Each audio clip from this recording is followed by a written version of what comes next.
Now how am I gonna spend my time today? Let's play. But got lots of work to do. Oh, what if it's just for a little bit? What if it's just a little bit? No.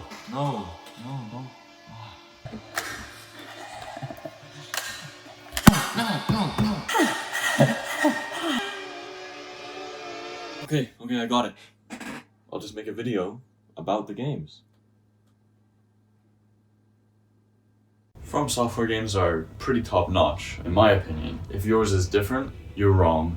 Grow up. I'd even go as far as to say Dark Souls 3 and Sekiro may be some of my favorite games. And one thing that's always stood out to me about these games is the way that the bosses and the characters are designed. Because, I'm an artist.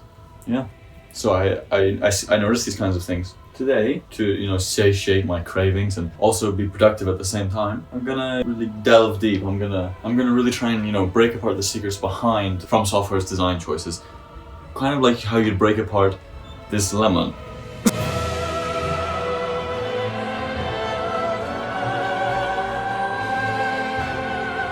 Yeah. What? What are you doing? What do you mean?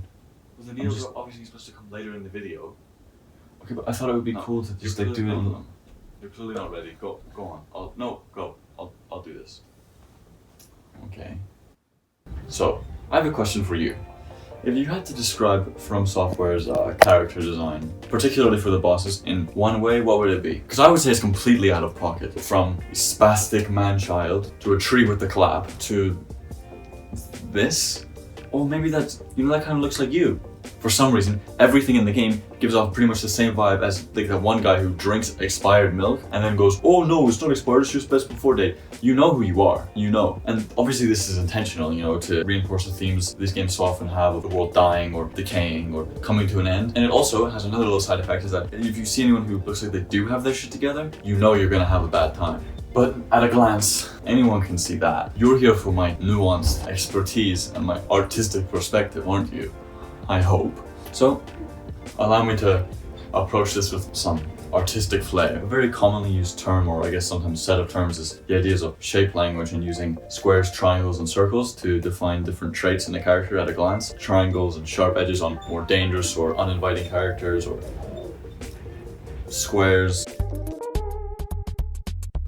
being steadfast and reliability, and circles being, kindness and trust. This is a very basic overview, but I personally love the way that these are implemented in FromSoft games. For example, let's take the first boss in Dark Souls 3, Eudex Gundyr. He starts off this big, blocky kind of dude. He fights like a dude, he's a warrior, up in your face, and look at his shape too. His shoulders are completely flat, his head is flat, all of it just makes a complete square. Compare that to his second phase, when this giant, horrible black thing shoots out of his side, and it has this nasty, sharp claw, and it changes the whole vibe, Even though it's made out of goo, somehow it's got all these sharp corners. What's that about? And pretty much every single dragon you encounter in every single game, in some way or another, is covered in sharp, pointy bits from head to toe. Because these are supposed to be, scary dragons. The kind of ones you don't want to run into in an alley at nighttime. Another thing they use, which admittedly is kind of cheap, is that just about every single boss is taller than you. You have the more humanoid ones, which are still a few heads above you, like Gurman, Suralon, or Genichiro. Obviously, that can also be taken to the extreme, and you get bosses like, well...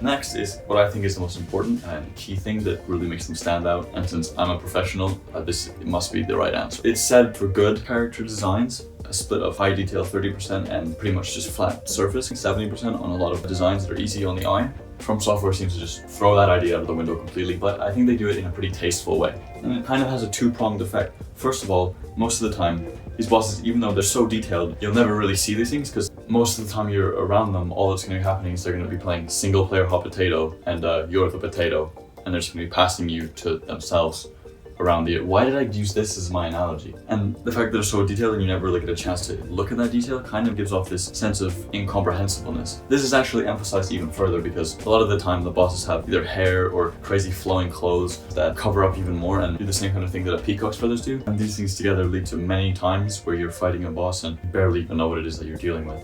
One other thing I noticed that I'm not super sure about is that while most of the designs are relatively monochrome and the coloring is pretty tame, bosses that are key to the story in some way tend to have a more saturated color somewhere in the design. But that one could be a coincidence and a little bit of a stretch. Why don't you go figure it out for yourself instead of sitting here and judging me? Okay, I'm doing my best. I think what makes it so impressive is that every single choice down to the tiniest detail feels like it's made so intentionally. These are designs that are thoroughly detailed to both fit into and bring life to the worlds they inhabit. These are designs with the intentions of making the bosses in these encounters feel more real. And I don't mean real in like, oh, relatable. I mean real as in, oh Jesus Christ, this terrifying thing is in front of me and its only goal right now is to stomp my head into the ground like some rowdy teenagers at a bush party. Now this is the part where you check the video's upload date and you see it was actually uploaded after February 25th. And that's when you start wondering, why hasn't he talked? I did it on purpose for dramatic effect. Now is where we talk about where From Software's design reached as close as I think it will to perfection. Now is when we talk about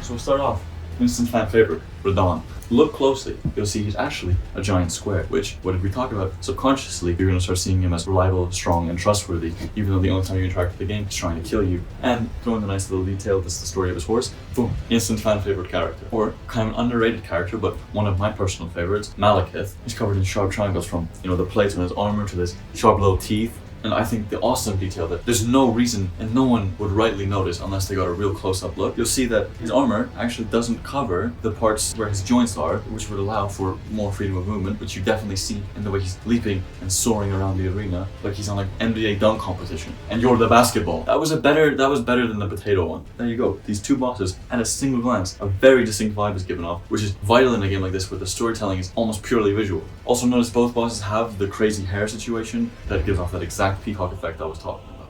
Remember what I was saying about key bosses being colorful? Well, this is the last boss in Elden Ring. Oh, that's embarrassing. I thought it was going to cut away to the boss when I did, but you're still here. Okay, go. Look at that. Jesus Christ, it's like a rainbow. It also gives into that, that theme of incomprehensible, like what the hell even is this thing? Another thing, look. Very interesting. Look how sharp those little things are inside. Look at that. Even though it's got that round outside shape, it still has the points, which give off a threatening, kind of eerie, menacing vibe. Isn't that crazy? This could go on for ages. Every single design has been expertly crafted to suit its role. But there's one more thing that From Software bosses are designed with the intention of, and that's to be beaten. And in my opinion, that might be the most impressive part. They put all this time and effort into making these larger-than-life monsters and gods and champions, just so you can come along, and sure, you might die over and over again, but eventually, you're the one who comes out on top. By designing their bosses like this, they're telling you that if you go through the deepest of the deepest, and you survive, then you can fuck life, baby! You can fuck life, and you have a boner! Love it! Power!